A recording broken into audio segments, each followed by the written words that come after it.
রুই মাছের রেসিপি হয়তো আপনারা বাড়িতে অনেকবারই বানিয়েছেন, বাট রিকোয়েস্ট থাকবে একবার হলেও এই পদ্ধতিতে বানিয়ে দেখার। আর এটা বানানো খুবই সহজ, আর এর স্বাদটা হয় অসাধারণ। বাই দ্য ওয়ে, আমি নাহান্নুর খাতুন, আর আপনারা দেখছেন নাহান্নুর রান্নাঘর। প্রথমে মাছটা ম্যারিনেট করে নিব। এর জন্য মাছের মধ্যে 1 টেবিল চামচ হলুদ গুঁড়ো, 1 টেবিল চামচ লবণ ও 1 টেবিল চামচ লেবুর রস দিয়ে খুব সুন্দরভাবে ম্যারিনেট করে নিব।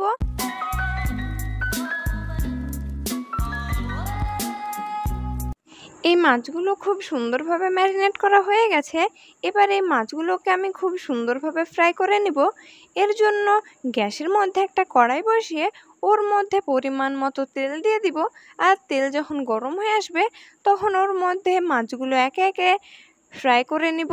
আর এই রেসিপিটি করার জন্য মাছগুলো একটু কড়া করে ফ্রাই করে নিতে হবে।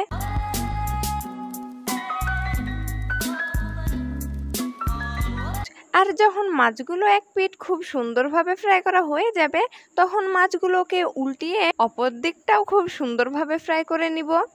আর মাছগুলো যখন খুব সুন্দরভাবে ফ্রাই করা হয়ে যাবে তখন এই মাছগুলো অন্য একটা পাত্রের মধ্যে তুলে নিব, দিয়ে বাকি মাছগুলো খুব সুন্দরভাবে ফ্রাই করে নিব।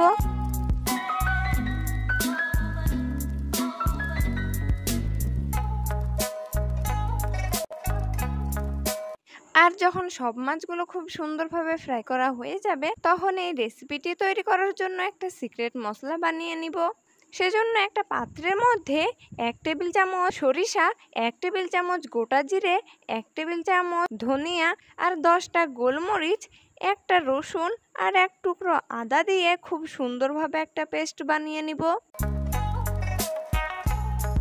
আর গ্যাসের মধ্যে একটা কড়াই বসিয়ে ওর মধ্যে সরিষার তেল দিয়ে দিব। দিয়ে তেল যখন গরম হয়ে আসবে তখন ওর মধ্যে পেঁয়াজ কুচি দিয়ে দিব। আর এখানে পেঁয়াজ কুচিগুলো খুব বেশি ফ্রাই করার দরকার নেই, হালকা সফট হয়ে আসলেই হবে।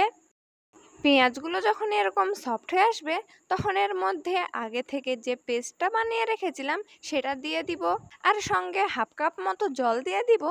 দিয়ে মশলাটা খুব সুন্দরভাবে কষিয়ে নিব।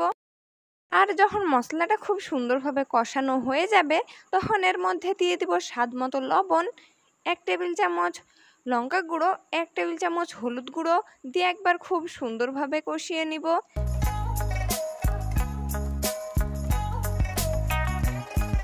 আর যখন এই মশলা থেকে তেল ছেড়ে দেবে তখন এর মধ্যে দিয়ে দিব টমেটো পেস্ট, দিয়ে ততক্ষণ পর্যন্ত কুক করব যতক্ষণ পর্যন্ত না টমেটোর কাঁচা গন্ধটা চলে যায়।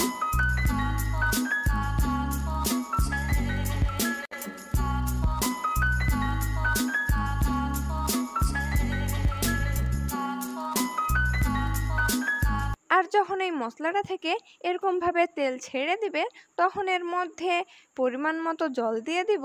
আর জলটা যখন ফুটে আসবে তখন ওর মধ্যে আগে থেকে ভেজে রাখা মাছগুলো দিয়ে দিব।